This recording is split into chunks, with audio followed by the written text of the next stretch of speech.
Hello, today we're going with a great recipe. One of those that when you make it for the first time, you definitely want to make it again. I start by placing a pot with water and salt. I'll put the lid on and turn the heat up high.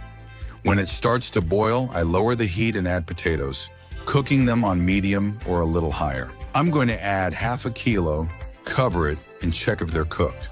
How? Well, it's easy. Just poke the center with a toothpick. If it goes in easily, the potato is cooked. I take the opportunity to peel them while they're hot, and then I'm going to make a mash with these little potatoes. We use their warmth to help them break down faster, then place them in a large bowl. We add a bit of butter to improve the texture, and also a little black pepper to enhance the flavor.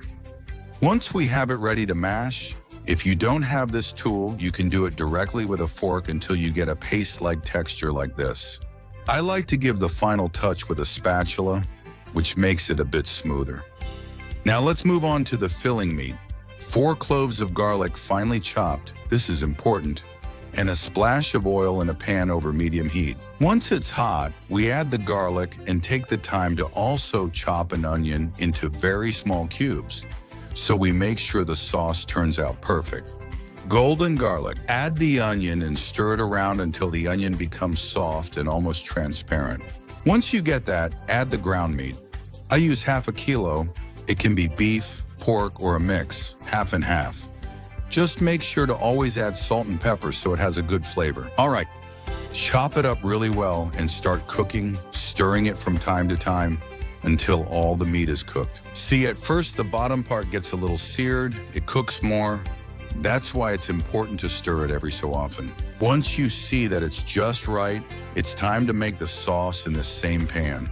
It's as simple as adding a can or 400 milliliters of crushed tomatoes. We add 2 cups and 300 of tomato sauce, 1.5 cups. Rosemary to taste and a little more salt to counteract any sweetness the tomato might have.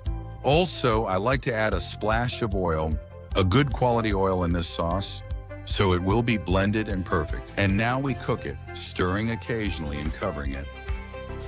It's important to stir this sauce from time to time, so everything stays well mixed, and we're looking for the liquid from the tomatoes to evaporate. All right, so keep cooking it a little longer until you get a sauce like this, a bit thicker, so that when you stir it, it takes some effort to cover the bottom of the pan. See? This is perfect now. What an amazing dish we're going to make. Right now, my kitchen is filled with delicious aromas. I divide the mashed potatoes into roughly 2 halves, and I take a mold, a container that works for the oven, and I put half of the potatoes on the bottom. There it is. I press it down with the same spatula so it forms a more or less smooth layer, and I cover it like this, pressing a little so it stays compact. On top, I'm going to add all the sauce with the meat. Here we go. Oh my, I'm getting so hungry. We're going to put it on top, and just like with the potato, we're going to spread it out. We press it down a little to make sure it covers all the way to the edges, and we put the rest of the potato on top, being careful so everything doesn't get mixed together. So here I'm going to be a bit careful.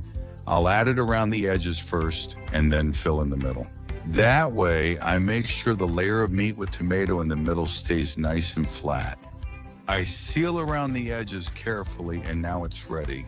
The only thing left is to decorate the top with some lines using a fork. Let me remind you that I've preheated the oven.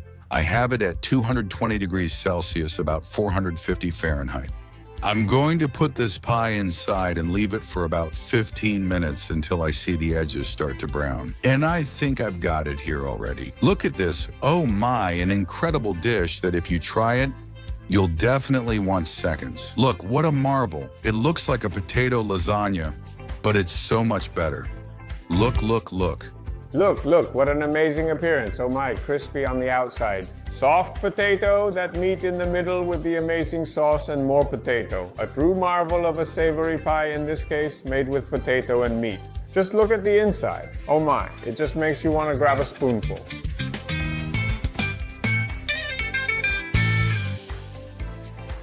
And start enjoying it. This dish is amazing. You'll get a standing ovation at home and love it. And while I'm at it, tell me, what's the most popular dish at your house? Let me know in the comments where you're watching from. That way we can travel all over the world through delicious recipes and learn a lot.